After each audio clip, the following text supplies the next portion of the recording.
Welcome to the MLB Coast to Coast podcast, brought to you by thelines.com. Coming to you from the West Coast, Josh Lander, joined by my guys Mo Noir in the Midwest and Nate Weitzer on the East Coast, and back with us here. We are looking at a Friday slate with plenty to choose from, as we are doing all nighttime games here for us on a Friday. Make sure you are liked and subscribed to that page. Continue to follow along with us as we are bringing you these videos each and every weekday of this regular season. Also want you to head to thelines.com. That's where we have all that great written content for you guys all summer long and headed into this fall. Also have our great odds checker tool there for you guys to make sure you are shopping those lines to the best of your ability, getting all the juice you can on those MLB lines tonight. And as always, if you do still need a FanDuel or DraftKings account, head to FDPicks.com or DKPicks.com. Find those listings in your area, such as what we've got here, starting with the Padres in Washington taking on Corey Abbott in the Nats, plus 195 for the Nats, big underdogs there with Mike Clevenger on the mound for the Pods. The Guardians and Cal Quantrill is on the mound in Toronto against the Blue Jays and Jose Berrios, minus 175 for the Jays at home. Ranger Suarez and the Phillies are in New York for the Red Hot Mets. Max Scherzer on the mound, minus 195 in that one. A game we are going to be looking at. Domingo Germán is on the mound for the Yanks in Boston against Nathan Eovaldi in this rivalry matchup, minus 130 for the visiting Yanks, a game we are going to talk about as well. The Tigers and Daniel Norris are in Chicago taking on Michael Kopech in the Sox there, minus 215 for the White Sox at home. Adam Oler? Wow, yeah, they're definitely picking from the bottom of the barrel there in Oakland still. They are in Houston against Luis Garcia and the Stros, minus 325 for the Astros there. LA and the Dodgers, Tony Gonsolin is in Kansas City taking on Daniel Lynch and the Royals, minus 225 for the Dodgers on the road. Eric Lauer and the Brewers are in St. Louis taking on Jordan Montgomery and the Cards, minus 155 for the Cards at home. The D-backs are in Colorado, minus 125 for the Rockies at home in that one. Tyler Mahle and the Twins in LA taking on the Angels. Patrick Sandoval on the mound there, minus 125 for the Twins on the road. And the last game of the night there, Bryce Wilson and the Pirates are in San Francisco taking on Carlos Rodon and the Giants, minus 265 for the Gigantes at home. So kick us off. We've got two pretty hot teams here. The Phillies, at least hot on the road, 8-1 in their last 9 road games. So tell us where you start here with this one, Nate, and why we should be talking about the Mets again. Well, it's an intriguing game because on one hand, the Mets seem like they should be a heavy favorite, almost a lock when Max Scherzer's on the mound right now, especially against the Phillies lineup. Could be without Kyle Schwarber in addition to Bryce Harper. Without those power-hitting lefties, it's going to be really hard for them to get to Scherzer, who's been pretty electric. Since coming back from his injury, especially dominated righties this year, 11.33 K to walk ratio. And the strikeout against the Braves in the last outing. So I think if you're going to bet the Mets here, you want to look at those player performance doubles with Scherzer. You can get 9 Ks in a win and completely flip that line on FanDuel and get plus 200 instead of minus 200. We definitely rather have that juice. I mean, if you are just straight betting the money line here, I think the Phillies is worth a look, or at least a correlation play that we talked about. Phillies with the under, or Phillies on the run line with the under here, because they've just found a way to keep things close here. That bullpen improves. Ranger Suarez is pitching very well, and while the Mets are hitting lefties much better since the All-Star break, you go ahead and ask any Braves pitcher. Apparently, there's a lot of luck involved there. Apparently, those things won't necessarily last. They did pick up Darren Ruff to add that platoon bat, but I think Suarez will also do pretty well here. So, you're looking at a total of 7 runs, and if leaning towards the unders here, I think me betting the Mets team total under as well, intriguing. That's pretty much even money. So between that and just Scherzer piling up enough Ks to get you the juice that you would want with that double, I think there's some good betting angles here. Yeah, this is an interesting matchup. Ranger Suarez's talent level, it's tough to read right now.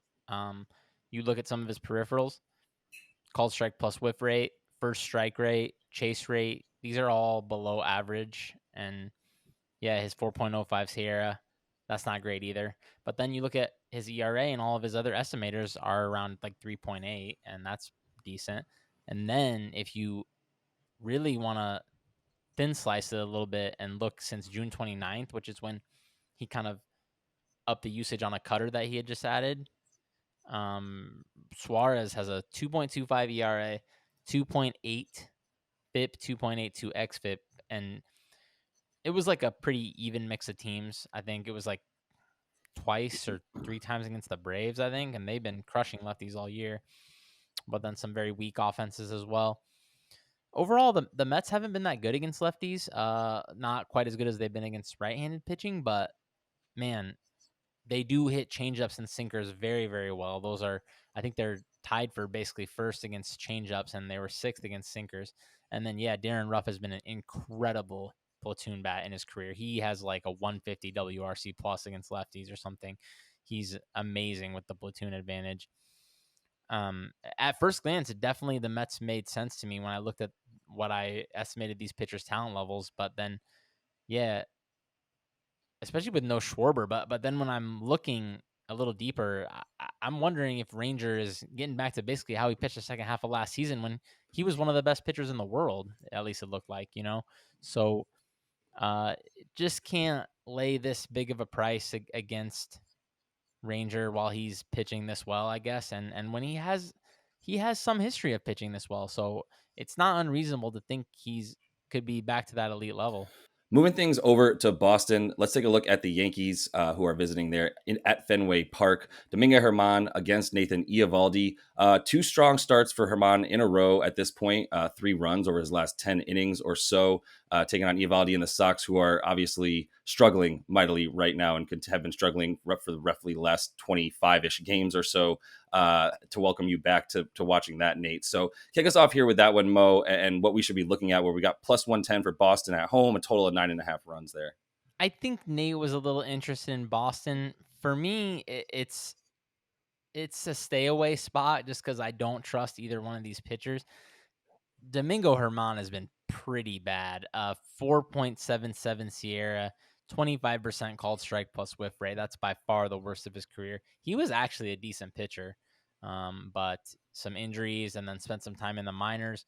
Came back. He just doesn't look like his old self, I guess. 6.61 xERA and a 90 mile per hour exit velocity. These are pretty bad.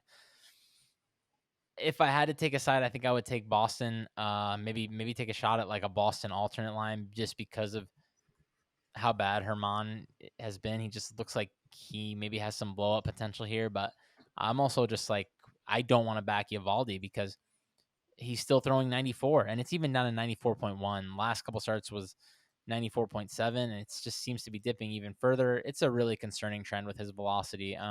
He's actually still been pretty good by fielding independent stuff. 3.71 FIP, 3.51 xFIP since he came back throwing multiple miles per hour lower than he was before. 5.93 ERA though, and I don't know. I do tend to think when you got a pitcher who has a pretty straight fastball like this and he's dropped multiple miles per hour from it, it makes me worried that there is some signal to the harder contact he's allowing. And I also don't like that Boston's bullpen is really thin right now.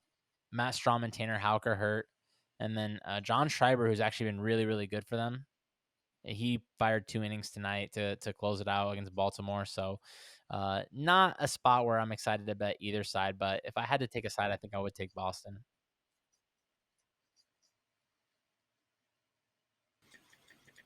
Yeah, that's fair with the bullpen point for sure. So maybe you would look at the first half money line or run line for the Sox because I do think Eovaldi is in a better spot here. I mean, I think maybe he's sandbagging people like Mo, and he's just going to reach back with the fury of his hatred for the New York Yankees and start hitting 97 all of a sudden. He did have a great start against the Astros in there where both his velocity and the exit velocity way down against Houston, and a pitcher that doesn't really walk people for the most part, and that's part of what the Yankees' bread and butter has been, part of what they're depending on. You got the weird angles of Fenway Park, the weird addition of that rivalry, and yeah, I see what you're saying that maybe Germán just gives up 9 runs all of a sudden, and it's a big Red Sox lead early and one of those wonky rivalry games. But I definitely lean towards the reliability that I've come to see from Nathan Eovaldi. Great first name as well. For sure. So let's finish things off here in the Central in the NL. Cards and Brewers. Cards playing really, really good baseball, as we know lately as well. Really, really good record at home, obviously, as well, playing at Busch. So kick us off with this one, Nate, and what it is that you're looking at in that Cards game. I mean, it's the same trend of reliability. Jordan Montgomery, who's somebody who had been a walk-in quality start with the Yankees, kind of hit a blip before he was traded there, but then turns around and 2 hits his old team with the Cardinals. It's what I touched on last time we talked about the Cardinals, was their ability to just grab pitchers and get the absolute most out of them. And we saw Jose Quintana pitch pretty well at Coors on that night, and now they're back home where they have ridiculous home road splits. They're 35-20 at home this year, 24-11 as a home favorite. Obviously, a very important series when you look at the gap in the NL Central here. And look at the gap between how these two teams hit lefties. The Cardinals have been crushing lefties all year, but particularly since the All-Star break, they're hitting .313. They have a .970 OPS against that platoon. And Milwaukee, terrible against left since last year, and they're hitting .199 against lefties since the break. So Eric Lauer on the mound, a big lefty for them. Not really the type of guy that I would like to throw against Paul Goldschmidt. I mean, they've lost 6 of 9. They got back a couple close wins against the Rays where they did get those bullpen arms who are still there pitching well. But I definitely think that in terms of momentum and who you want to back late in the season to close things out, it's the Cardinals.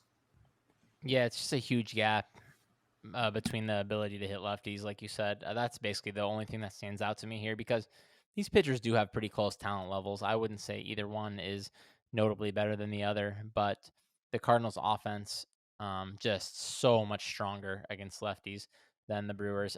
Cardinals rank second against lefties. Brewers are 25th in WRC plus against lefties. And then what's even more concerning, if you're looking at the Brewer side of this, is the pitch type numbers really, really favor the Cardinals as well. Left-handed sinkers, changeups, and curves have really, really been the worst for the Brewers this year out of everything the lefties have thrown. And those 3 just so happen to be Jordan Montgomery's top 3 pitch types. 86% of his pitches are sinkers, changes, and curves. So, yeah, he matches up tremendously here. And on the other side, yeah, Eric Lauer loves to throw heat. His fastball and his cutter are his 2 most used pitches, and the Cards have hammered both of those pitch types as well. So it looks pretty good for the Cardinals. I had this line as fair, but that was honestly before I dove into the pitch type numbers. I would think maybe the Cardinals might be worth a small play, just given how strong they've been. They look in this particular matchup, I guess. Yeah, either way, we've got a couple of really good series this weekend from some teams at the top of their divisions duking it out. So some good stuff for baseball fans. And we will be back with you guys next week. Thanks for sticking around. Make sure you are liked and subscribed to that page so you can continue to follow along with us. So until we see you next, happy betting.